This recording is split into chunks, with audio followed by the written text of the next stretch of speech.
পায়ের ভেতরে জিহাদের ময়দানে তীর ঢুকে গেল, তীর কেউ টেনে বের করতে পারে না, এতটাই জখম হয়েছে। তীর ধরে টান মারলে তিনি চিৎকার মারে।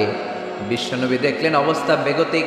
আল্লাহর হাবিব বললেন, তীর ধরে টানাটানির দরকার নাই, যেহেতু টান মারলে ব্যথা পায়, ছেড়ে দাও, আজান দাও। বেলাল, তুমি আজান দাও, একামত দাও।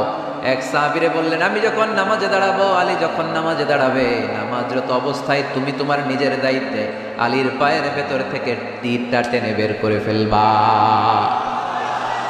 আজান দেয়া হলো, একামত হলো, বিষ্ণু ইসলাম নামাজ পড়তে শুরু করলেন। সাইয়েদনা আলী রাদিয়াল্লাহু তাআলা আনহু নামাজে দাঁড়ালেন। ওই সাহাবী দাঁড়ান নাই, বিশ্বনবীর পরামর্শ অনুযায়ী কাতারের ভেতর দিয়ে যে বিশ্বনবীর মেয়ের জামাতা সাইয়েদনা আলী রাদিয়াল্লাহু তাআলা আনহুর পা থেকে টান মেরে তীর বের করেছে। টান দিয়ে তীর খোলা হয়েছে, কিন্তু সাইয়েদনা আলী মুহূর্তের জন্য টের পান না।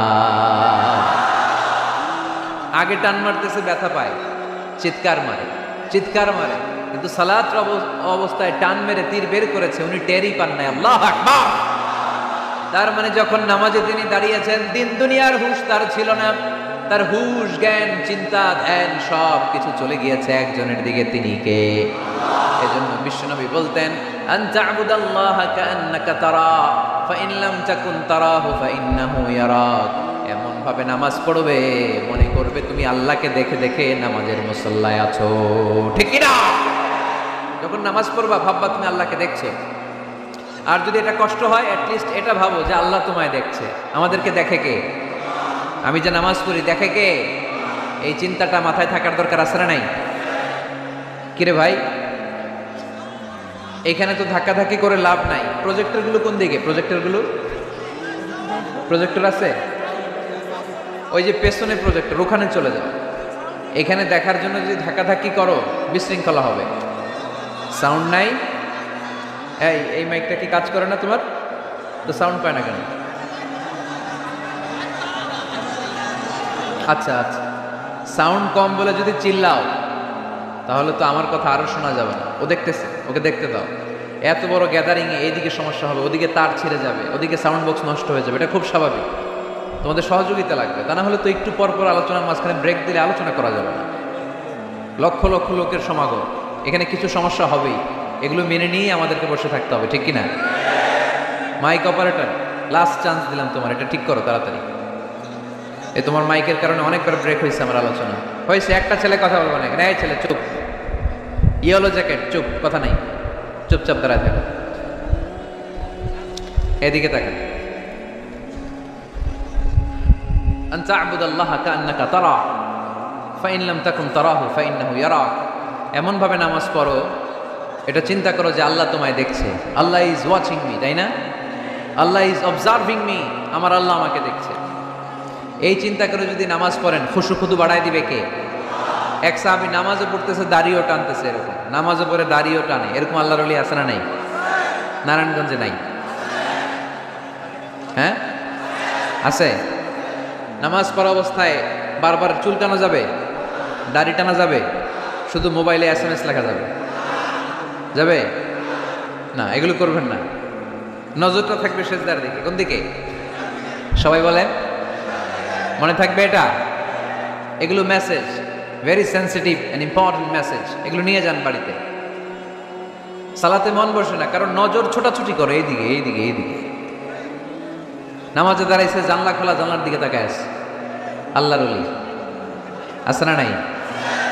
নামাজে দাঁড়াইছে, ঘড়ির দিকে তাকায় আছে, ঘড়ির কাঁটা ঘুরে, হের মাথাও ঘুরে, আছে না নাই? না, এদিক সেদিক তাকাবেন না, সেজদার দিকে তাকাবেন। কোন দিকে? আল্লাহ তিনটা চান্স দেয়। কয়টা? একবার যখন এদিকে তাকান, আল্লাহ বলে আকবিল, ফিরে আয়, ফিরে আয়, সেজদার দিকে তাকা। আবার যখন তাকান, আল্লাহ বলে আকবিল, ফিরে আয়, সেজদার দিকে তাকা। আবার যখন ঘড়ির দিকে তাকান নামাজে, আল্লাহ বলে ফিরে আয়, সেজদার দিকে তাকা। তিনবারের পরে যখন আবার অন্যদিকে নজর করেন, আল্লাহ বলে লা হাজাতা লি ইলা সলাতিক, তোর এই নামাজের দরকার আমার নাই। নাউজুবিল্লাহ পড়বেন না? যে আল্লাহরে খুশি করার জন্য এত সময় ব্যয় করে, এই কষ্ট করে শীতের রাতে ওযু করে নামাজে দাঁড়ালাম, ওই আল্লাহ যদি বলে এই নামাজের দরকার নাই। এখানে কি হয়েছে ভাই? দেখতেছেন যে জায়গা হচ্ছে না, তো ওইখানে ধাক্কাধাক্কি করবেন কেন? আপনি পিছনে চলে যান, অ্যাবাউট টার্ন, পেছনে যান, যে প্রজেক্টরে দেখেন, যান। যেখানে জায়গা হবে না ওখানে ধাক্কা দিবেন কেন আপনি? এই জনস্রোতের ধাক্কা অনেকে আহত হয়, এটা করবেন না প্লিজ, এটা করবেন না। আর অল্প অল্প কিছু সময় আমরা কথা বলবো, বারবার ব্রেক করলে তো হবে না, এটা বুঝতে চায় না অনেকে। প্লিজ এরকম করবেন না। একজন আলোচক যখন কথা বলে তার আলোচনার একটা ফ্লো থাকে, ওই ফ্লোতে সে এগোয়, তার শ্রোতাকে সে কি বলবে একটার পর একটা কথা তাকে প্রেজেন্ট করতে হয়। একটু পরে যদি হুজুর মাইক নাই, ওদিকে কয় আওয়াজ নাই, আরেকজন কয় আমি নাই, কিছুক্ষণ পরে দেখা যাবে আমিও নাই, আমিও চলে যাব। তো এগুলো করো না, আর অল্প কয়েক মিনিট। তো নামাজে নজরটা থাকবে কোন দিকে? অনেকে এগুলো করে, অনেক মুরব্বী বাবারাও করে, আমি দেখেছি। মুরব্বীরা অনেক সময় নামাজ পড়ে ঘরে কেউ ঢুকলে এমনি তাকায়, আছে না নাই? মুরব্বী বাজানকে বুঝাই দিবেন যে নিয়ম হচ্ছে সেজদার দিকে তাকানো। কোন দিকে তাকানো? খেয়াল থাকবে তো। সাহাবারা যখন নামাজে দাঁড়াতেন, সফরে যখন মরুভূমিতে সালাত আদায় করতে দাঁড়াতেন, মরুভূমির পাখিগুলো সাহাবাদের মাথায় এসে বসে যেত। কারণ পাখি মনে করতো এগুলো খেজুর গাছ। কি গাছ? নড়ে না, চড়ে না, ঠায় দাঁড়িয়ে আছে। পারা যাবে না এরকম নামাজ পড়তে? ইনশাল্লাহ পড়েন। আল্লাযীনা হুম ফি সালাতিহিম খাশিউন। মুমিনদের প্রথম গুণ, তারা যখন নামাজে দাঁড়ায় ভীত সন্তুষ্ট হয়ে খুশু খুদুর সাথে একাগ্রতার সাথে নামাজ পড়ে, with full of solemnity and submission. ডানে বায়ে তাকায় না, তারা সব সময় টেনশনে থাকে আল্লাহ আমার নামাজ কবুল করলো তো। আর তারা ভাবে হতে পারে এটাই আমার জীবনের শেষ নামাজ। ইট could be my final Salah, perform the Salah as if this is your last and final prayer. এমন ভাবে নামাজ পড়ো, চিন্তা করো যে হতে পারে এটাই তোমার জীবনের শেষ নামাজ, আর হয়তো আমি আল্লাহর সিজদা দেওয়ার সুযোগ পাবো না। আজকের মাহফিল শেষ করে আমরা বাসায় পৌঁছতে পারবো, কোনো গ্যারান্টি আছে আমার? আর 10 মিনিট হায়াত আছে আমার, কোনো গ্যারান্টি নাই। আর 2 মিনিট বাঁচবো, গ্যারান্টি আছে? শ্বাস যেটা নিলাম এটা ফেলতে পারবো, গ্যারান্টি আছে? মুসল্লায় যে দাঁড়াইলেন, নামাজ যে পড়লেন, এরপরে আরেকবার নামাজের সুযোগ পাবেন, গ্যারান্টি আছে? তো তাহলে প্রত্যেক নামাজের সময় মুসল্লায় দাঁড়িয়ে আমরা এটা ভাবি না কেন যে এটাই হতে পারে আমার শেষ নামাজ? This could be my final সালাহ, হতে পারে এটাই আমার শেষ নামাজ। এরকম চিন্তা নিয়ে যদি আপনি নামাজে দাঁড়ান তাহলে মন এদিক সেদিক যাবে। অনেকে নামাজেও দাঁড়ায়, আবার টেলিভিশনে কোন নিউজ দিচ্ছে ওইটার টেনশনও থাকে, আছে না নাই? নামাজেও দাঁড়ায় শেয়ার বাজারের দাম বাড়লো না কমলো টেনশন করে। নামাজেও দাঁড়ায় মাশরাফি ছক্কা মারলো না আউট হইলো, টেনশন আছে না নাই? যার যেদিকে আগ্রহ ওইটা নিয়ে পড়ে থাকে নামাজে, ওই নামাজকে আল্লাহ কবুল করবে? এই জন্য এমনভাবে সালাতে দাঁড়াবো, ভাববো যে হতে পারে এটাই আমার জীবনের শেষ নামাজ। আজকে যদি বলা হয় রাত 12টায় মালাকুল মাউত এসে আপনার রূহ নিয়ে যাবে, this night is your last night in your life, আপনার জীবনে এটা শেষ রাত, এখন আপনি যে নামাজের সুযোগটা পাবেন, লাস্ট চান্স, আপনি ওই দিন কি করবেন? আহা, কত সুন্দর করে অজু বানাবেন, তাই না? সাদা ধবধবে পাঞ্জাবি পরে আতর মাখবেন, মুসল্লাটা বিছিয়ে, হায় রে কি সুন্দর নামাজ, কি সুন্দর রুকু দিবেন আপনি। ওই দিনের রুকুটা হবে আপনার জীবনের শ্রেষ্ঠ রুকু, ওই দিনের সেজদা হবে আপনার জীবনের শ্রেষ্ঠতম সেজদা। সেজদায় লুটিয়ে পড়ে চোখের পানি দিয়ে আপনি জায়নামাজ ভিজিয়ে দিবেন, তাই না? কারণ আপনি confirm this is your last সালাহ, এটা আপনার শেষ নামাজ। তো প্রত্যেক ওয়াক্তে যে দাঁড়াই, কোনো গ্যারান্টি আছে যে আরেকটা নামাজের সুযোগ পাবো? তাহলে প্রতি ওয়াক্তেই আমরা এটা ভাবি না কেন যে এটা আমার জীবনের শেষ নামাজ হতে পারে? বিশ্বাসীরা যখন নামাজে দাঁড়ায় তারা ভাবে it could be my last and final সালাহ, চিল্লায় বলতে হবে ঠিক কিনা? এজন্য আল্লাহ বললেন قد أفلح المؤمنون الذين هم في صلاتهم خاشعون, সফল হয়েছে তারা, ঈমান এনেছে যারা। ঈমানদারের প্রথম গুণ, তারা যখন নামাজের জন্য মুসল্লায় দাঁড়িয়ে যায়, দিন দুনিয়ার হুঁশ তার থাকে না, তার ধ্যান জ্ঞান চলে যায় একজনের দিকে, তিনি কে? ধীরস্থিরভাবে সালাত করতে হবে, তা'দীলুল আরকান মেইনটেইন করে। এক সাহাবী নামাজ পড়ে আল্লাহ রাসূল সাল্লাল্লাহু আলাইহি ওয়াসাল্লামের কাছে আসলেন।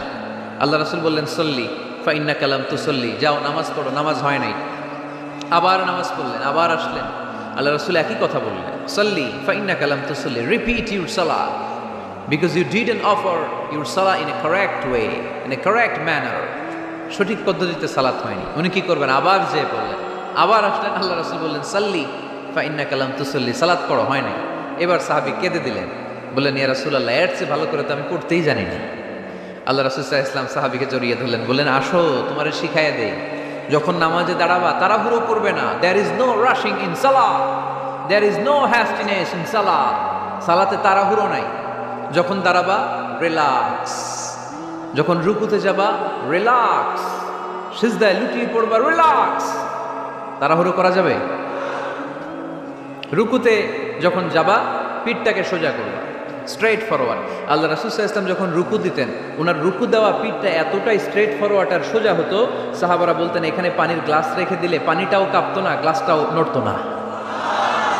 তার মানে রুকুর পিঠ খুব বাঁকা ছিল, তাই না? কি ছিল? স্ট্রেট ফরওয়ার্ড, সোজা। লা ইয়াসুব্বু ওয়া লা ইয়াকনিউ। আমাদের অনেকের মাথা অনেক নিচু চলে যায়, অনেকেরটা এরকম থাকে না, স্ট্রেট ফরওয়ার্ড।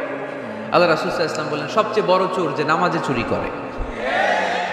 সাহাবারা বললেন কাইফা ইয়াসরিকু ফিস সালাহ ইয়া রাসূলুল্লাহ, হে আল্লাহর রাসূল সালাতে আবার চুরি করে কেমনে? আল্লাহ রাসূল সাল্লাল্লাহু আলাইহি ওয়াসাল্লাম বললেন ইয়াসরিকু ফি রুকুইহি ওয়া সুজুদিহি, রুকু সিজদায় চুরি করে, পিঠ সোজা করে না। রুকু থেকে সোজা হয়ে দাঁড়িয়ে কয়েক সেকেন্ড অপেক্ষা করা এটা ওয়াজিব। দুই সেজদার মাঝখানে 1-2 সেকেন্ড স্থির হয়ে বসে থাকা ওয়াজিব। আমাদের অনেকেই রুকু থেকে কোনো রকম নাম কাওয়াজ মাথাটা উঁচু করে সেজদায় দৌড় মারে, আসরা নাই? এক সেজদা দিয়ে কোন রকম মাথাটা তুলে আরেক সেজদায় দৌড় মারে, আছে না নাই? এরা রুকু সেজদায় চুরি করে, এরা নামাজ চোর। এরকম করা যাবে? তাড়াহুড়ো করবেন? কখনো তাড়াহুড়ো করা যাবে? নামাজে তাড়াহুড়ো নাই। নামাজে কি নাই? নামাজে করতে হবে রিল্যাক্স। নামাজে কি করব? সবাই বলেন কি করব? যারা তাড়াহুড়ো করে এদেরকে বলতে পারবেন এটা, তুমি তাড়াহুড়ো করছো কেন? নামাজে তুমি রিল্যাক্স করবা। যখন রুকুতে যাবা হাত্তা তাতমাইন্না রাকিআন, রিল্যাক্সের সাথে রুকু, পিঠটা সোজা। সিজদায় লুটিয়ে পড়বা, তুমি তো আল্লাহর কাছে চলে গিয়েছো। আকরাবু মা ইয়াকুনুল আবদু মির রাব্বিহি ওয়া হুয়া সাজিদ ফাআকসিরু ফীহি দুআ। আল্লাহ রাসূল বললেন বান্দা যখন সিজদায় লুটিয়ে পড়ে, বান্দা তখন আল্লাহর সবচেয়ে কাছে চলে যায়। ফাআকসিরু ফীহি দুআ, তাই তখন বেশি বেশি দোয়া করো। আমরা যখন মসজিদের কার্পেটে সেজদা দেই, দেখা যায় যে সেজদাটা কপালটা কার্পেটে পড়ে, জায়নামাজে পড়ে, মসজিদের টাইলসে পড়ে। কিন্তু বিশ্বনবী বলে না, টাইলসে পড়ে না, জায়নামাজে পড়ে না, তোমার সেজদাটা আল্লাহর কুদরতি পায়ের উপর যেয়ে পড়ে। এজন্য তাড়াহুড়ো করা যাবে না। ইদা উকিমাতিস সালাহ ফালা তাতুহা তাসআউন, যখন একামত হয়ে যায় দৌড়াদৌড়ি করে রাশিং করে নামাজে যেও না। ওয়া আতুহা তামশুন, রিল্যাক্সের সাথে যাও। ফামা আদরাকতুম ফাসাল্লু, যে যতটুকু পাও ইমাম সাহেবের সাথে পড়ো। দেরি হয়ে গেলে ওমা ফাতাকুম ফাআতিমু, যেটা ছুটে গেছে একা একা পড়ো। 4 রাকাত পেয়েছে 2 রাকাত, বাকি 2 রাকাত একা একা পড়ার সুযোগ আছে না নাই? তো তাড়াহুড়ো করেন কেন আপনারা? আর তাড়াহুড়ো করবেন? অনেকে ওযুখানায় তাড়াহুড়ো করে। মাগরিবের নামাজ ইমাম সাহেব শুরু করছে, ওয়াদ-দুহা ওয়াল লাইলি ইযা সাজা, সবার মুখস্থ আছে না নাই? তো উনি তখন হাত ধুইতেছে, এখনো মাথা মাসে আর পা ধোয়া বাকি। উনি হিসাব মিলাই ফেলছে, তাড়াহুড়ো করে দৌড় দিতে হবে, তা না হলে রাকাত পাওয়া যাবে না। মসজিদের টাইলস ছিল পিছলা, উল্টায় পড়ছে, লুঙ্গি একদিকে মুসল্লি আরেকদিকে। এরকম আছে না নাই?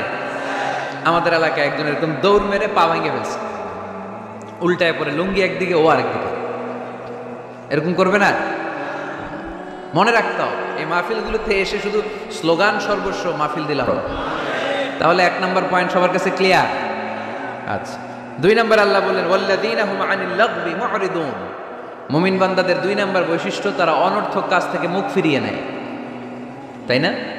এখানে অনর্থক কাজ গেলে আমার সওয়াব নেই, আরো গুনাহ হবে, যাব আমি? এখানে এমন কাজ গেলে আমার আমল নষ্ট হবে, যাব আমি? ওয়াল্লাযীনা হুম আনিল লাগবি মুরিদুন, মুমিন বান্দার 2 নম্বর গুণ, মুমিন বান্দা কখনো কোনো অনর্থক কাজের দিকে যায় না। যেই জায়গায় গেলে সওয়াব হয়, মানবতার কল্যাণ হয়, সব সময় মুমিনকে ওই জায়গায় পাওয়া যায়।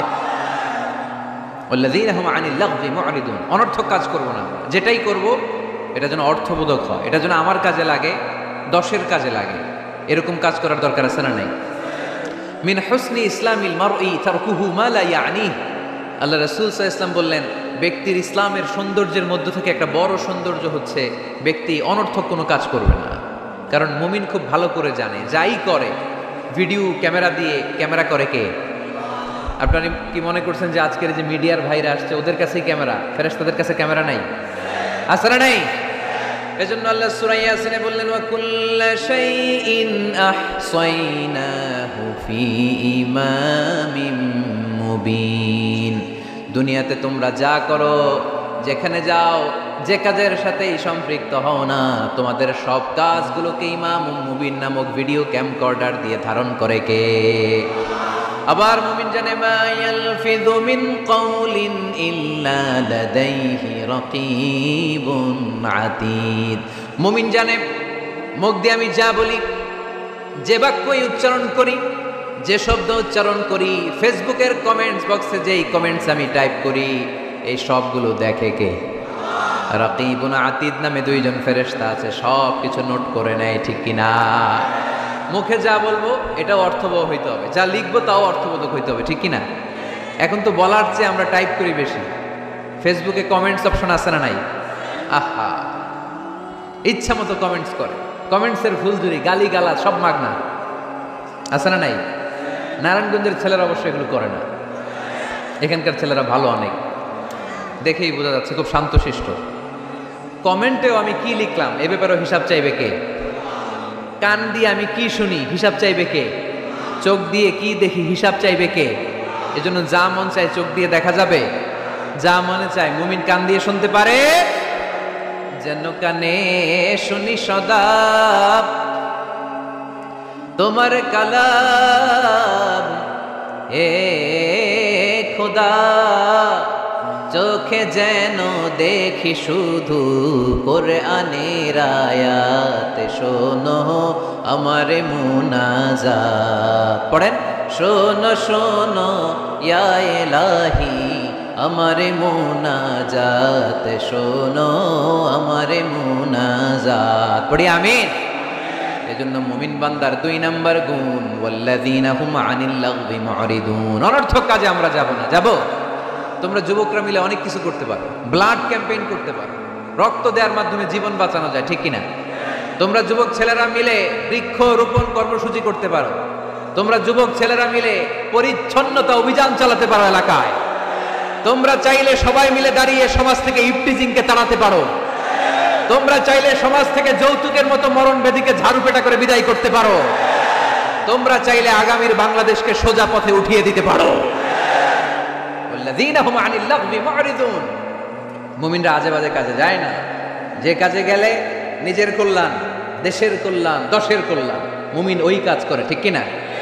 তাহলে অনর্থক কোনো কাজে আমরা যাব যেটাতে সওয়াব নাই, যেটাতে গুনাহ হয়, যেটাতে সবার অকল্যাণ, ওটাতে আমরা যাব? 2 নম্বর গুণ ওয়াল্লাযীনা হুম আনিল লাগবি মুরিদুন। অনর্থক কাজ দেখলে মুখ ফিরায় নিতে হবে, সালাম দিয়ে আমরা কেটে পড়ব। আর ভালো কাজে আমি সবার আগে, ভালো কাজে আমি। যুগ জামানা পাল্টে দিতে চাই না অনেকজন, এক মানুষই আনতে পারে জাতির জাগরণ। এক মানুষই বিপদকালে বাঁচায় কাফেলায়, ক্ষুদ্র ডিঙ্গি বাঁচায় জাহাজ অসীম দরিয়ায়। সমাজ পরিবর্তনের জন্য এতজন দরকার নাই, একটা ওমর হইলে বাংলাদেশ সোজা হয়ে যাবে, ঠিক কিনা? একজন ইমাম মাহদী হলে গোটা বাংলাদেশটা ঠিক করে দিবে কে? ওই উমরের মতো যেন আমরা হতে পারি, আমরা যেন পরিবর্তনের নায়ক হতে পারি। আল্লাহ তুমি তৌফিক দাও। আর জোরে আমিন। ওয়াল্লাযীনা হুম আনিল লাগবি মুরিদুন। অনর্থক আজে বাজে কাজে আমরা যাব, ভালো কাজ যেখানে আমরা যাব। তাহলে প্রথম গুণ কি ছিল? সালাতে খুশু খুদু, আল্লাহর ভয়, আল্লাহর চিন্তা নিয়ে সালাত পড়ে। 2 নম্বরে অনর্থক কাজে মুমিনরা যাবে। 3 নম্বরে আল্লাহ বললেন ওয়াল্লাযীনা হুম লিয-যাকাতি ফাঈলুন। আমার মুমিন বান্দাদেরকে আমি ধন সম্পদ দিয়ে যদি ধনী বানিয়ে দেই, ওই সম্পদ থেকে গরিবদের জন্য তারা দান করে। দে যাকাত, দে যাকাত, তোরা দে রে যাকাত, তোর দিল খুলবে পরে, আগে খুলু খা। দে যাকাত, দে যাকাত, তোরা দে রে যাকাত, ঠিক কিনা? ওয়া ফি আমওয়ালিহিম হাক্কুন লিসাইলি ওয়াল মাহরুম। তোমার সম্পদে গরিব দুঃখীর অধিকার আছে। আমি যে যাকাত দেই এটা আমি কিন্তু করুণা করি না, বরং ও যাকাত নিয়ে ও আমারে করুণা করে। কথা বুঝতে পেরেছেন? আমি যাকাত দেওয়াটা আমার উপর ফরজ, কিন্তু যে গরিব ওর জন্য কি যাকাত নেওয়া ফরজ? ওর ঘরে টাকা নাই, ও বললো আমি রোজা রাখবো কিন্তু যাকাতের টাকা নিব না, কোনো সমস্যা আছে? কিন্তু আমি যদি কে যাকাত দিব না, সমস্যা আছে না নাই? তাহলে আমি করুণা করি নাই, ও যে আমার থেকে জাকাতের প্যাকেটটা নিয়ে এই বিশাল ফরজ ইবাদত পালনে আমার সহায়তা করলো, ও আমারে করুণা করেছে, ও এসে আমারে দয়া দেখিয়ে গিয়েছে, ঠিক কি না? অনেকে জাকাতের শাড়ি দেয়, লুঙ্গি দেয়, আবার মাইকে ঘোষণা দিয়ে দেয় অমুক দিন জাকাতের শাড়ি দেয়া হবে, লুঙ্গি দেয়া হবে। আহা, গরিব মানুষগুলো ধাক্কা ধাক্কি করে পদপৃষ্ট হয়ে মারা যায়। কিয়ামতের দিন মার্ডার কেসের আসামি করে তোরে আল্লাহ দাঁড় করাবে। তোমার কারণে এই মানুষগুলো মারা গিয়েছে, অব্যবস্থাপনার কারণে। এরকম নিউজ বাংলাদেশে আছে না নাই? জাকাতের শাড়ি বলে কোনো শাড়ি আছে? জাকাতের লুঙ্গি বলে কোনো লুঙ্গি আছে? সমাজ থেকে দারিদ্রতা বিমোচনের জন্য জাকাত এমন কিছু দিবেন যাতে করে সে কিছু করে খেতে পারে। সিএনজি কিনে দেন, একটা ছেলেটা সিএনজি চালাবে, অটোরিকশা চালিয়ে স্বাবলম্বী হবে, ঠিক কিনা? অস্ট্রেলিয়ান গাভী কিনে দেন, গরুর দুধ বিক্রি করে স্বাবলম্বী হবে, ঠিক কিনা? ঝালমুড়ির একটা দোকান বানায় দেন, চায়ের একটা দোকান বানায় দেন, চা বিক্রি করবে, ফুচকা বিক্রি করে ও চলবে, ফ্যামিলিও চলবে। আর যদি একটা শাড়ি, একটা লুঙ্গি, 1 কেজি সয়াবিন তেল আর 1 কেজি চাল দিয়ে দেন, এটা নিয়ে দুপুর পর্যন্ত চলবে, রাত্রেবেলায় আরেক জায়গায় লাইনে দাঁড়াবে। দারিদ্রতা কি দূর হবে? একদিকে গাছতলা, আরেকদিকে 5 তলা, ওই বাংলাদেশ আমরা চাই না, ঠিক কিনা? অর্থের সুষম বন্টনের জন্য যাকাতকে ফরজ করেছে কে? এজন্য আল্লাহ বললেন আল্লাযীনা হুম লিয-যাকাতি ফাঈলুন। আমার মুমিন বান্দার 3 নাম্বার গুণ, তারা যাকাত দেয়, তারা সম্পদ জমিয়ে রাখে না। আল্লাযীনা ইয়াকনিজুনা আয-যাহাবা ওয়াল-ফিদ্দাতা ওয়া লা ইউনফিকুনাহা ফী সাবিলিল্লাহ ফাবাশশিরহুম বিআযাবিন আলীম। যারা সম্পদ জমায়, কেমন আছেন? ভালো আছেন? আপনি এমপি মহোদয়? আমাদের বন্দর চেয়ারম্যান। আচ্ছা আচ্ছা, মাশাআল্লাহ, চেয়ারম্যান সাহেব বসেন। তো এই জন্য একদিকে রাস্তার একদিকে গাছতলা, একদিকে 5 তলা, এরকম সমাজ চাই নাকি আমরা? না, সম্পদের তারল্য ছড়িয়ে পড়তে হবে ঘর থেকে ঘরে, দ্বার থেকে দ্বারে, ঠিক কিনা? যারা সম্পদ জমায় রাখে, ব্যাংক ব্যালেন্স করে, এগুলো করি না তো আমি, আগে যা করছেন ওইটা। একদিকে গাছতলা, আরেকদিকে 5 তলা, এরকম চাই আমরা? না, আমরা চাই এদেশে কোনো দারিদ্রতা না থাক, নো পভার্টি ইন বাংলাদেশ, ঠিকই না? এসডিজি সাস্টেইনেবল ডেভেলপমেন্ট গোল আছে 17টা, এর মধ্যে একটা গোল হচ্ছে নো পভার্টি, কোনো দারিদ্রতা থাকতে পারবে না। এজন্য আমাদেরকে কাজ করে যেতে হবে। যারা সম্পদ জমায়, যারা সম্পদ জমায়, এই সম্পদগুলো কিয়ামতের দিন হবে সুজাআন আকরা, টেকো সাপ, পা থেকে পেঁচাতে পেঁচাতে কোমর, কোমর থেকে পেঁচাতে পেঁচাতে গলা, ছবল মারবে আর বলবে আনা মালুক আনা কানজুক, আমি তোর সম্পদ, আমি তোর ব্যাংক ব্যালেন্স, আমার না খাওয়ার জন্য জমাইছিলে, আজকে খা। খাইবেন ওই দিন? খাইবেন? ওই দিন সাপের এক একটা কামড়ে দেহটা 70 গজ জমিনের ভেতরে ঢুকে যাবে, ঠিক কিনা? এজন্য ওয়াল্লাযীনা হুম লিয-যাকাতি ফাঈলুন। আমার বিশ্বাসী বান্দারা কৃপণ হয় না, আমার মুমিন বান্দারা কিপটা হয় না। তারা যখন সম্পদের মালিক হয়, আমার রাস্তায় তারা যাকাত দেয়, ঠিক কিনা? দান করে, দিলে বাড়ায় দেয় কে? দিলে কমে কখনো? গোপনে দান করবেন, ওই গোপনে দানের সওয়াব বেশি। গোপনে দান করলে কিয়ামতের দিন আল্লাহ তাআলা আরশের নিচে আপনারা ছায়া দিয়ে দিবে। তাহলে 1 নাম্বার সালাত, 2 নাম্বার আজে বাজে কাজে আমরা নাই, 3 নাম্বারে আমরা যাকাত দিব, 4 নাম্বারে আল্লাহ বললেন ওয়াল্লাযীনা হুম লিফুরুজিহিম হাফিযুন। আমার মুমিন বান্দারা তাদের লজ্জাস্থানের হেফাজত করে। 4 নাম্বার। এটা কয় নাম্বার? এটা যুবকদের ওয়াজ। লজ্জাস্থানের, দে গার্ড দেয়ার প্রাইভেট, লজ্জাস্থানের হেফাজত করতে হবে। আল্লাহ রাসূল সাল্লাল্লাহু আলাইহি ওয়াসাল্লাম বললেন মাইয়াদমান লি মা বাইনা লিহিয়াইহি ওয়া মা বাইনা রিজলাইহি আদমান লাহুল জান্নাহ। খুব জরুরি হাদিস, যুবক ভাইরা খেয়াল করে শোনো। যে ব্যক্তি 2টা অঙ্গের গ্যারান্টি, বিষ্ণু বললেন আমার যে উম্মত 2টা অঙ্গের গ্যারান্টি আমারে দেয়, আমি নবী তারে জান্নাতের গ্যারান্টি দেই। 1 নাম্বার মা বাইনা লিহিয়াইহি, এই 2 চোয়ালের মাঝখানে যে অঙ্গ থাকে, সে যদি গ্যারান্টি দেয় ওই অঙ্গের পাপ করবে না, মানে জিহ্বা। সে যদি ওয়াদা দেয় জিহ্বা দিয়ে মিথ্যা বলবে না, চগলখুরি করবে না, একজনের কথা আর একজনের কানে লাগাবে না, এই ওয়াদা যদি দেয়। আরেক হলো 2 রানের মাঝখানে যা আছে, মানে লজ্জাস্থান, এই জিহ্বার লজ্জাস্থান দিয়ে কোনো পাপ কাজের সাথে সে জড়িত হবে না। এই গ্যারান্টি যদি কোনো উম্মত আমারে দেয়, আমি নবী তারে জান্নাতের গ্যারান্টি দে।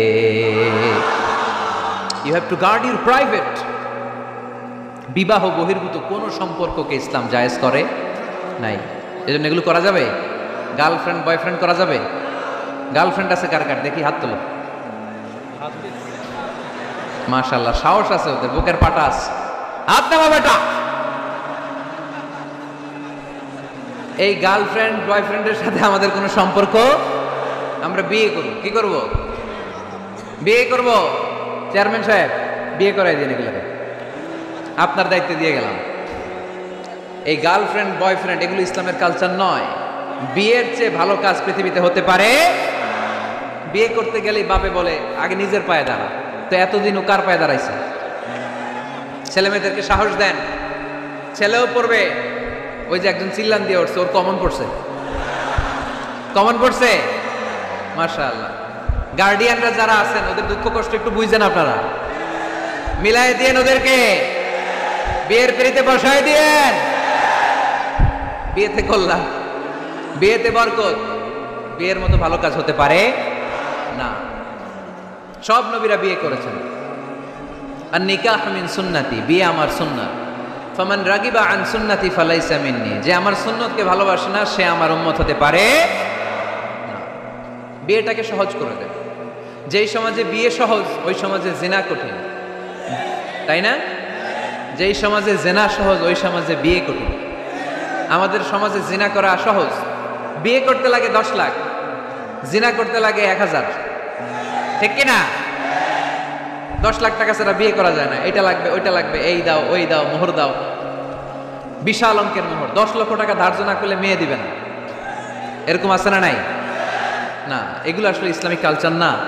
ছেলের বাবা মেয়ের বাবা উভয়কেই আমি বলি বিয়েটা সহজ করে দেন, সহজ করে দেন। ছেলে পড়াশোনা করুক, সমস্যা নাই, মেয়েও পড়ুক, কিন্তু তারা পবিত্রভাবে তাদের সম্পর্ককে মেনটেন করুক, ঠিক কি না? তাদের এই যৌবনের তাড়নায় যে পাপের সাথে জড়াবে তার পার্সেন্টেজ গুণা বাবা হিসেবে আপনার কাঁধেও আছে না? নাই? এজন্য বাবারা সাবধান, মায়েরা সাবধান, বিয়েটাকে সহজ করেন। এই এলাকার যুব সংঘ যারা আছো, তোমরা একটা ক্যাম্পেইন করবা এই মাহফিলের পরে, টাইমলি ম্যারেজ ক্যাম্পেইন।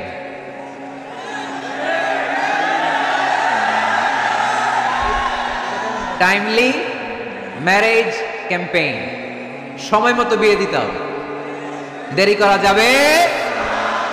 বাপ মা বুঝে না, একজনকে হুজুর আব্বাই বুঝে না। গার্ডিয়ান যারা আছেন একটু সদয় হন।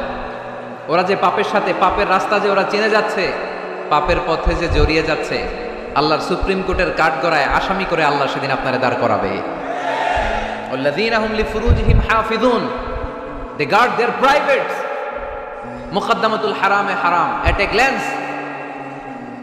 একটা নারীর দিকে চোখ পড়ে যাওয়া এটা হারাম না, কিন্তু এই চোখ পড়ার কারণে এটা জেনার দিকে নিয়ে যাবে, এজন্য এটাকেও হারাম করেছে কে? মুকদ্দামাতুল হারামে হারাম, এই নজরটা বড় খারাপ। আর নাযার সাহামুন মাসমুমুন মিন সিহামি ইবলিস, এই নজর হচ্ছে শয়তানের বিষ মাখানো তীরের মধ্য থেকে একটা ভয়ঙ্কর তীর। এই তীর দিয়ে শয়তান যুবক আর যুবতীদেরকে কাবু করে ফেলে। আমরা শয়তানের হাতে ধরা দিতে চাই না, আমরা বিয়ের মতো পবিত্র বন্ধনে আবদ্ধ হতে চাই, ঠিক কি না? এটা জান্নাতি সম্পর্ক। আমাদের আদি পিতা আদি মাতা তাদের প্রথম বিয়ে হয়েছে জান্নাতে, এজন্য আমরা বিয়ে করতে চাই। আমরা পরকীয়ায় জড়াতে চাই না, আমরা গার্লফ্রেন্ড বানাতে চাই না, আমরা অবৈধ সম্পর্কে জড়াতে চাই না, আমরা বিশ্ব ভালোবাসা পালন করতে চাই না। এগুলো হারাম। হারাম আছে যেখানে আমরা যাব না, হালাল আছে যেখানে আমরা যাব। আল্লাহ তুমি কবুল করো। ওয়াল্লাযীনা হুম লিফুরুজিহিম হাফিযুন, কয়টা গেল? বাকি আছে কয়টা? শুনবেন শুনবেন। এরপরে আল্লাহ বললেন ওয়াল্লাযীনা হুম লিআমানাতিহিম ওয়া আহদিহিম রাউন, মুমিন বান্দারা কখনো আমানতের খেয়ানত করে না, ঠিক কি?